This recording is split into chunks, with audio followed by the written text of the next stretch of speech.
उसने बस एक खिलौनों का डिब्बा ही प्राप्त किया था, लेकिन जैसे ही उसने मुड़कर देखा, डिब्बे के अंदर की सारी चीजें गायब हो गईं। वह चारों ओर खोजने लगा। तभी अचानक एक खिलौना बंदूक ने उसे घायल कर दिया। जिज्ञासु जेसन ने झुककर देखा तो यह किसी भूत जैसी घटना लगी। आदमी जल्दी से बाथरूम में घुसकर छिप गया।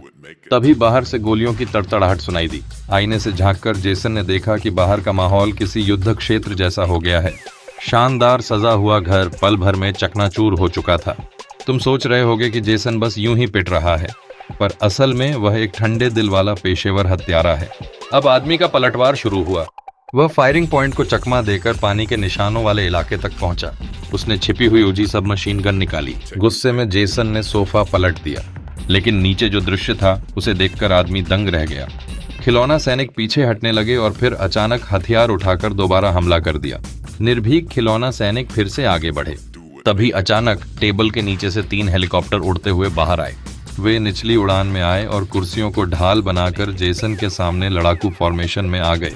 आदमी को हेलीकॉप्टर के ब्लेड ने घायल कर दिया। जब हथियारबंद हेलीकॉप्टर ने पलटवार किया तो आदमी ने मौके का फायदा उठाकर गोली चला दी।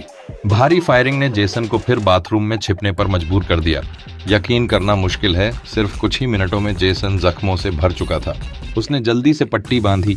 तभी अचानक दरवाजे में 2 बड़े छेद हो गए। हथियारबंद हेलीकॉप्टर अंदर घुस गए। एक हेलीकॉप्टर को पीछे हटना पड़ा। आदमी ने जल्दी से तौलिया लगाकर छेद बंद किया। एक पेशेवर हत्यारा कुछ खिलौनों से इतना परेशान हो गया कि उसके पास कोई रास्ता नहीं बचा। अगर यह खबर बाहर निकल गई तो जेसन तो रिटायरमेंट ले ही सकता है। जेसन ने थोड़ी देर आराम किया। तभी उसने दरवाजे के बाहर हलचल सुनी। उसने जल्दी से झांक कर देखा। ओह! उसका घर तो लगभग उड़ ही गया था। लगातार ग्रेनेड लॉन्चर की बमबारी से वह बाहर भागने को मजबूर हो गया। हथियारबंद हेलीकॉप्टर तुरंत पीछा करने लगे। जेसन को जान बचाने के लिए भागना पड़ा। सौभाग्य से हेलीकॉप्टर की M2 भारी मशीन गन जाम हो गई। आदमी ने एक गोली चलाई और आखिरी हेलीकॉप्टर को भी गिरा दिया। गोलियां खत्म होने पर आदमी फिर घर लौटा। अंदर खिलौना सैनिक उसका इंतजार कर रहे थे। कांच के दरवाजे से देखकर उसने पास रखा एक अग्निशामक यंत्र उठाया। उसने पहले खिलौनों को आकर्षित किया, फिर धुआं छोड़कर माहौल धुंधला कर दिया। खिलौना सैनिकों ने पूरी ताकत से पलटवार किया, लेकिन सब मारे गए। जेसन ने ध्यान से गिनती की और प्लास्टिक सैनिकों को कूड़े में फेंक दिया। वह समझा कि अब जीत गया है और आराम से सांस ली। लेकिन क्या तुम्हें याद है डिब्बे पर लगा पीला स्टिकर? उस पर साफ लिखा था, अंदर है धमाकेदार सरप्राइज। और वाकई सरप्राइज फिर आया। जेसन फिर घायल हो गया। उसकी कलाई पर गहरा घाव हो गया और खून बहने लगा। खून रोकने के बाद वह लगभग पागल हो गया। उसने घर से भागने का फैसला किया। जैसे ही लिफ्ट चली, हंसी की डरावनी आवाज गूंजने लगी। एक परछाई सामने आ गई। अब जेसन घबरा गया। अंधेरे में उसे बार बार चोट लगी। तभी उसने दुश्मन को साफ देखा। वह एक ब्लूबेरी जैसे रंग का स्पेशल फोर्सेस का खिलौना था। वह फिर गायब हो गया।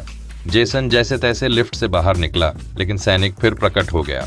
तभी दूसरी लिफ्ट आ गई और जेसन भाग निकला। उसने राहत की सांस ली और दूसरी लिफ्ट में चढ़ गया, लेकिन अब वह बहुत थक चुका था। सैनिक भी पीछा करते हुए पहुंच गया। जेसन को लगा कि अब उसका अंत आ गया है। लिफ्ट के दरवाजे खुले। सैनिक ने स्नाइपर राइफल निकाली और आखिरी वार की तैयारी की। जेसन ने लिफ्ट से ही उसे मारने की सोची। तभी अचानक काउंटडाउन की आवाज सुनाई दी। जेसन ने अविश्वास से लंबी सांस ली। उसका घर अब खंडहर बन चुका था। डिब्बे के पीले स्टिकर के नीचे एक और नोट लिखा था। खिलौनों ने आखिरकार अपने निर्माता का सफलतापूर्वक बदला ले लिया।